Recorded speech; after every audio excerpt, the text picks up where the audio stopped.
इमरान खान साहब को आज 3 मुख्तलिफ मुकदमात के अंदर पेश होना है, ये फैसला हुआ है। इमरान खान साहब अदालत में पेश नहीं होंगे। शहबाज गिल साहब ने मेरा जिक्र किया है एक ट्वीट के अंदर, मुझसे हम कलाम हुए हैं। जनरल फैज़ ने कहा कि जी मेरे ऊपर बिला वजह इल्ज़ामात लगते हैं, सब कुछ जो है वो चीफ की मर्जी से होता है। तो जनरल फैज़ के दौर में चीफ कौन थे? जनरल बाजवा। हमने फिर जनरल बाजवा के ज़राए से रद्द-ए-अमल भी लिया। दिल थाम के बैठिएगा। अस्सलाम वालेकुम नाज़रीन, मैं हूं मंसूर अली खान। अपने डिजिटल चैनल के ऊपर आपको खुश आमदीद कहूँगा। नाज़रीन, आज मुकदमात के हवाले से बड़ा एक अहम दिन है। इमरान खान साहब को आज 3 मुख्तलिफ मुकदमात के अंदर पेश होना है। उनके हवाले से इस्लामाबाद के अंदर ये मुकदमात होने हैं। वैसे तो अब जिस हद तक उनके खिलाफ मुकदमात बन चुके हैं, अब तो याद रखना भी बड़ा मुश्किल होता है कि कौन सी शहर में कौन सा मुकदमा आजकल चल रहा है। मतलब ये सूरत हाल हो गई है। लेकिन कुछ उसके बारे में भी बात करेंगे। शहबाज गिल साहब ने मेरा जिक्र किया है एक ट्वीट के अंदर, मुझसे हम कलाम हुए हैं। तो ट्विटर के ऊपर तो जवाब नहीं मैं दूंगा, जवाब मैं यहाँ दूंगा। मुझे पूरी उम्मीद है पाकिस्तान तहरीक इंसाफ का कोई ना कोई शख्स मेरा जवाब शहबाज गिल साहब तक ज़रूर पहुँचाएगा। और इसके साथ साथ जनरल फैज़ के हवाले से कामरान खान साहब ने ये कहा कि जी उनसे उनका रब्ता हुआ है। और जनरल फैज़ ने ये कहा कि जी मेरे ऊपर बिला वजह इल्ज़ामात लगते हैं, सब कुछ जो है वो चीफ़ की मर्ज़ी से होता है। तो जनरल फैज़ के दौर में चीफ़ कौन थे? जनरल बाजवा। तो हमने फिर जनरल बाजवा के ज़राए से रद्द-ए-अमल भी लिया कि जनरल फैज़ जो कह रहे हैं उसमें किस हद तक सच्चाई है। ज़रा वहाँ से भी तो पॉइंट ऑफ व्यू आना चाहिए ना। तो वो पॉइंट ऑफ व्यू भी अभी आपके सामने रखते हैं। ज़रा दिल थाम के बैठिएगा, बड़ी ख़बरें हैं इस वीलॉग के अंदर। लेकिन मेरे ख्याल में मैं सबसे पहले जो चीज़ डिस्कस करना चाहता हूँ वो कल रात को जो एक बड़ी अफसोसनाक डेवलपमेंट हुई। पाकिस्तान तहरीक इंसाफ के एक कारकुन थे अली बिलाल, उनके बारे में पता लगा कि ये जो भी कल दंगा फसाद हुआ है और मार धाड़ और जो कुछ भी आंसू गैस जिस तरह फायर हुए और लाठीचार्ज जिस तरह हुआ है, उसके अंदर अली बिलाल एक कारकुन थे इनके पाकिस्तान तहरीक इंसाफ की, उनकी शहादत हो गई। और बहुत ही अफसोसनाक बात है क्योंकि मुझे इसके बारे में पता लगा लाहौर के इलाके इस्लामपुरा से इसका ताल्लुक़ है और बड़ा डेडिकेटेड वर्कर था ये पाकिस्तान तहरीक इंसाफ का। इवन दो ये बड़ा डेडिकेटेडली ज़मान पाक आता था। इसने 25 मई का जो वाक़या पेश आया था, जब 25 मई में पाकिस्तान तहरीक इंसाफ के लोगों के ऊपर तशद्दुद हुआ था, तो उसके अंदर भी इसका बाजू वगैरह जो है वो टूटा था, उस पर भी उस वक्त भी इसके ऊपर तशद्दुद हुआ था। इवन दो मैं एक आधे किसी जर्नलिस्ट की मैं ट्वीट पढ़ रहा था, उन्होंने कहा कि जी ये बेचारा यहाँ पर आता था, लेकिन मजाल है पाकिस्तान तहरीक इंसाफ के कोई रहनुमा जो है वो इसको जो है वो ज़्यादा करीब आने देते। लेकिन अब जब वो शहीद हो गया है तो पाकिस्तान तहरीक इंसाफ, मतलब इमरान खान साहब हो जाएं या दीगर रहनुमा हो जाएं, सब जिक्र कर रहे हैं। इवन दो इस वाक़े के बाद उसके वालिद साहब से इमरान खान साहब की मुलाकात भी करवाई गई, वो भी उन्होंने ताज़ियत की, बुला के ताज़ियत की। आपको पता है इमरान खान साहब ज़रा जा के ताज़ियत करने के हवाले से ज़रा थोड़े से कच्चे हैं। नॉर्मली जब लोग इस दुनिया में नहीं होते तो ये लोगों को बुलाते हैं अपने पास अफसोस करने के लिए, आओ मेरे पास मैंने अफसोस करना है। आपको याद होगा मैंने एक दफ़ा एक वीलॉग में आपके साथ ये खबर शेयर की थी कि अब्दुल कादिर के बेटे को भी इन लोगों ने रब्ता किया था कि जी आए ज़रा इमरान खान साहब से मिले, उन्होंने अब्दुल कादिर साहब की वफ़ात का आपसे अफसोस करना है। तो खैर वो ख़बर हमने बता दी थी, उनके साहबजादों ने इनकार कर दिया था कि जी ये कोई तरीका नहीं होता, आपने अगर अफसोस करना है तो आप हमारे घर आएँ।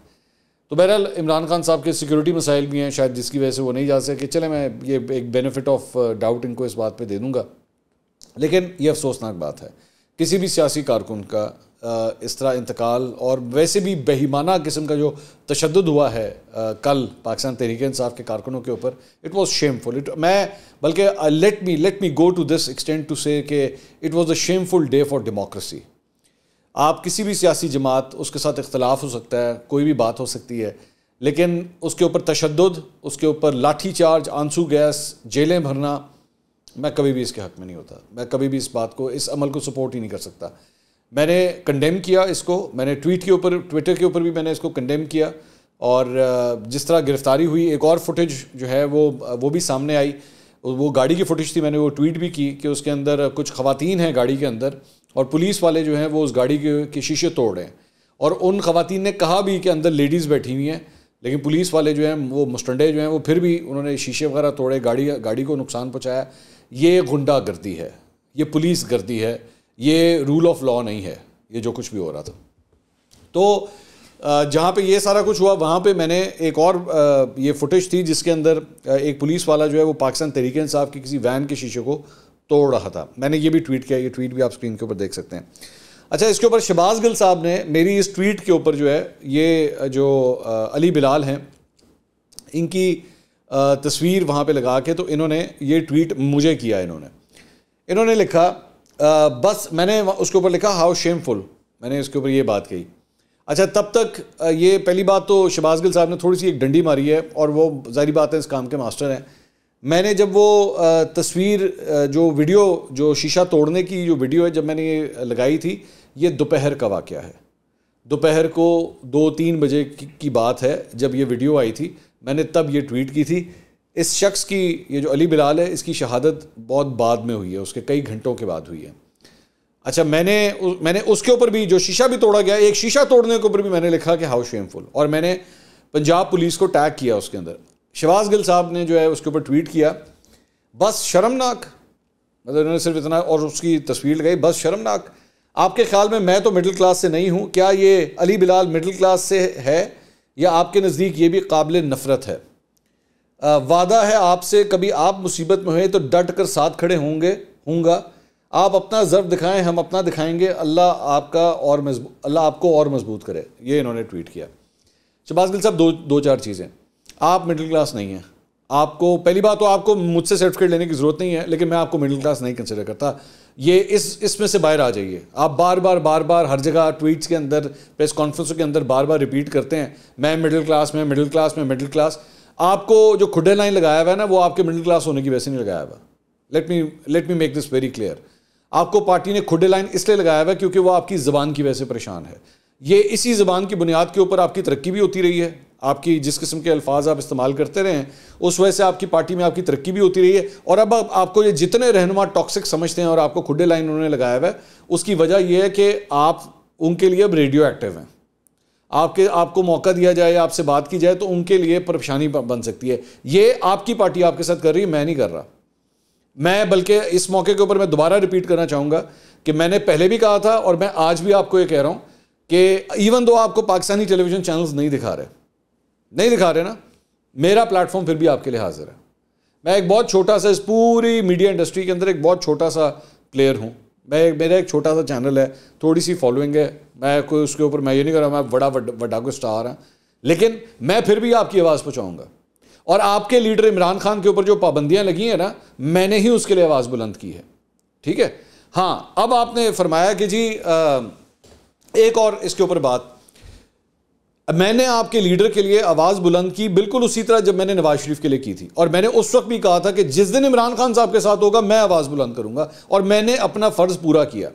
अब मुझे आपसे एक दरख्वास्त है। आप ये समझते हैं, पहली बात तो आपने इसमें लिखा क्या ये भी आपके लिए काबिल नफ़रत है? मेरे लिए काबिल नफ़रत सिर्फ और सिर्फ ना एक शख्स का ज़मीर, एक शख्स की ज़बान जो है ना, वो काबिल नफ़रत होती है। शख्स कभी काबिल नफ़रत नहीं होता, ज़बान काबिल नफ़रत होती है, अल्फाज काबिल नफ़रत होते हैं जब आप किसी को हकारत के निगाह से देखते हैं। और आपकी ज़बान के साथ मुझे प्रॉब्लम है।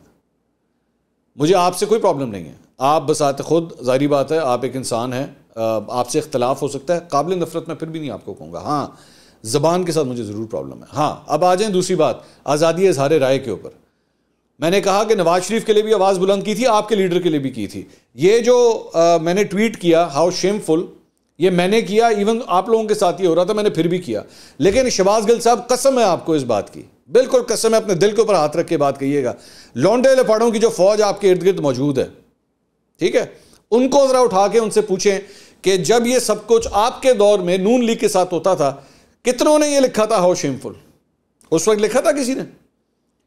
जब नून लीग के साथ ये सब कुछ होता था, जब उनके कारकुनों को डंडे पड़ते थे। आपको याद है जब नवाज शरीफ यहां पे लैंड कर रहा था, नवाज शरीफ और मरियम नवाज जब यहाँ पे लैंड कर रही थी, और उसके बाद उनको गिरफ्तार किया गया था, और उसके बाद उनके कारकुनों को, उनके रहनुमाओं के खिलाफ पर्चे हो रहे थे या उनके लाठीचार्ज होते थे, आपके लौंडे लपाड़ों ने कितनी आवाज़ें निकाली थी? किसी ने निकाली थी, क्योंकि वो सहाफ़ी नहीं है, वो हैं लौंडे लपाड़े।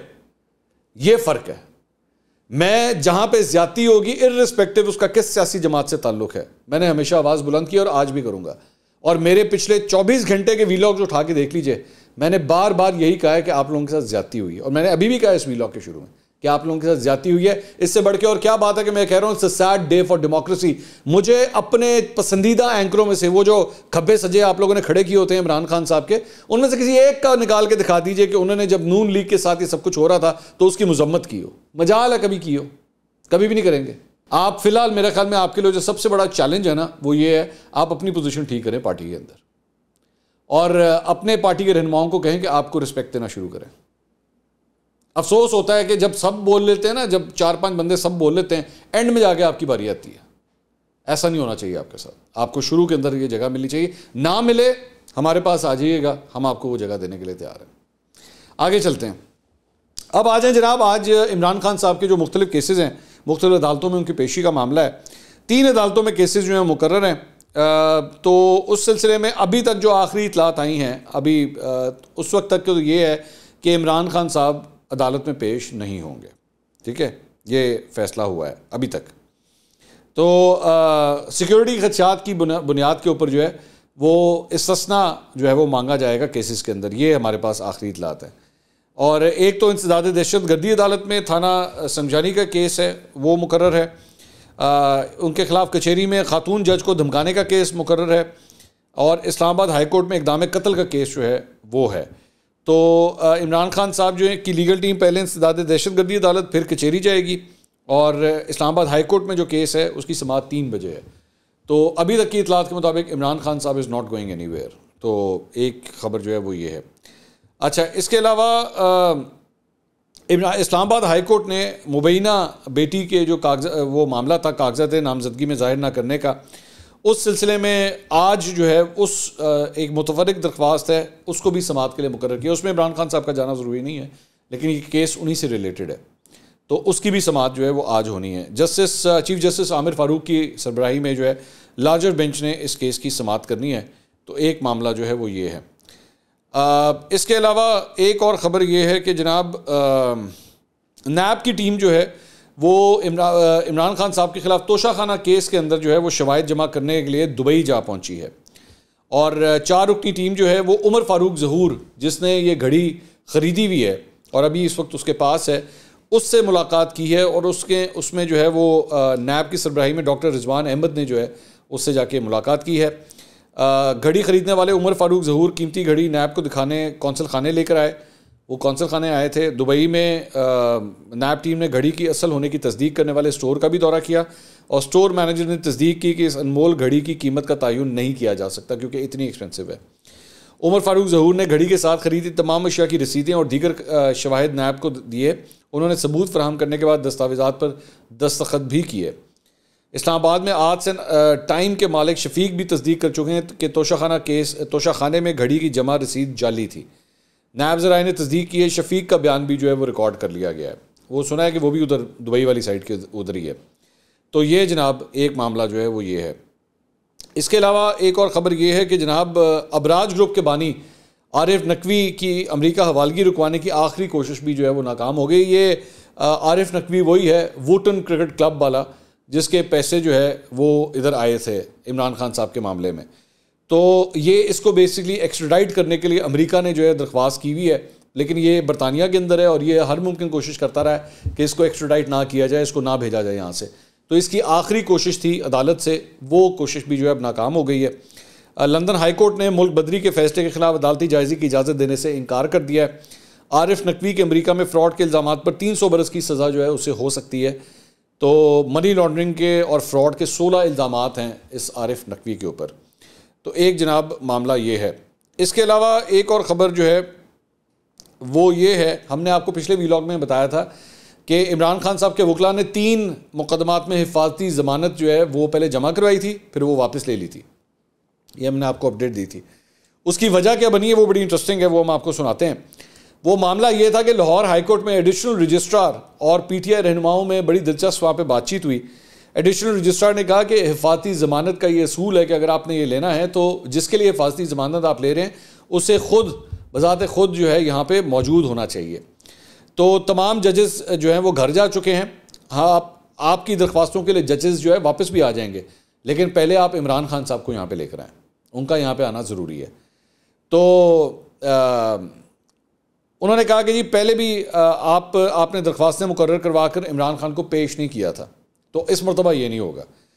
उस पर PTI के वकील ने कहा कि आप इस तरह पहले हमारी दफ़ा 144 के नफाज के खिलाफ दरख्वास्त को मुकर्रर कर दें। ज़मान पाक के चारों तरफ से पुलिस ने घेर रखा है। दफ़ा 144 के नफाज के खिलाफ पटिशन को आज ही समाअत के लिए मुकर्रर किया जाए। एडिशनल रजिस्ट्रार ने दरख्वास्तों की आज ही समाअत से माजरत की, तो इमरान खान के वकला ने तीनों मुकदमात में ये जो हिफाजती ज़मानतें थीं इसकी दरख्वास्तें जो हैं वापस ले ली, जब बेसिकली ये डील आपस में नहीं हो सकी कि जी क्या इमरान खान साहब पेश होंगे या नहीं होंगे। अब इशू ये है, जो इस वक्त सिचुएशन मुझे आखिरी इतलात ज़मान पाक से मिली हैं, वो जो साडा कबूतर जिन्हों कहते हैं ना लैके आया, उसमें इशू ये है कि इनको इस बात का डर है कि अब अगर ये ज़मान पाक से इस बार अगर इमरान खान साहब निकले तो इनको फिर वाकई गिरफ्तार कर लिया जाएगा। तो ये वैसे ये बात जो है राना सनाउल्लाह साहब भी ऑलरेडी बोल चुके हैं, ठीक है। तो इस वजह से भी जो है वो डर पाया जाता है। अब ज़मानत लेने के लिए आपको निकलना तो पड़ेगा, आपको खुद एक दफ़ा जो है वो जाना पड़ेगा। एक मामला ये है। अच्छा, इसके अलावा जनरल फैज़ के हवाले से कामरान खान साहब ने कल एक ट्वीट किया था और उन्होंने कहा कि जनरल फैज़ ने उनको मैसेज किया है और ये कहा है कि जी मैं 2017-18 में तो मैं तो मेजर जनरल था, तो मेजर जनरल जो होता है वो इतना ताकतवर थोड़ी होता है और तमाम मामला तो चीफ़ हैंडल करते हैं, चीफ़ की वजह से ये सब कुछ होता है। तो फिर हमने जनरल बाजवा के ज़राए से गुफ्तगू की कि जनाब ये तो जनरल फैज़ जो हैं वो आपकी तरफ हवा का रुख लेके जा रहे हैं। तो उन ज़राए ने अब जो हमें एक बताया है वो हम आपको उसी तरह के आपके सामने रख देते हैं। वहाँ से जो जवाब आया वो ये है कि जनरल फैज़ जो थे वो उस वक्त DGC थे। DGC जो है वो काम करता है DGISI के अंडर, ठीक है। तो और DGISI जो होता है वो काम करता है प्राइम मिनिस्टर के अंडर और वो उसको आंसरेबल होता है। तो DGC जो है वो जिस DGISI के अंडर काम कर रहा था वो DGISI उस वक्त कौन थे ये चेक किया जाए, और उनका नून लीग में शरीफ खानदान के साथ किस किस्म की रिश्तेदारी बनती है। ये बड़ी टेक्निकल बात मैं आपसे कह रहा हूं कि जनरल फैज़ उस DGISI के अंडर काम कर रहे थे। वो जो उस वक्त DGISI थे उनका शरीफ खानदान के साथ एक बीच में कौन सा पॉइंट है जो आपस में रिश्तेदारी निकलती है।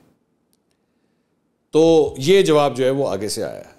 तो अब ये ज़रा थोड़ी सी छानबीन जो है आपने, लेकिन बहरहाल जो कहानी बन रही है उसके अंदर जनरल फैज़ का ये रिस्पॉन्स आना लग इस तरह रहा है कि अब अपनी पोजीशंस जो है ना वो ली जा रही हैं इस मामले के अंदर भी। अब देखें इस मामले में आगे क्या होता है। बहरहाल आज बड़ा एक इंटरेस्टिंग दिन है, काफ़ी मुकदमात हैं जो आज होने हैं जिसमें मोस्ट प्रॉब्ली शायद इमरान खान साहब पेश नहीं हो रहे। तो इसको तफसील से बैठ के इंशाल्लाह अगले व्लॉग के अंदर हम कवर करेंगे। अल्लाह हाफ़िज़।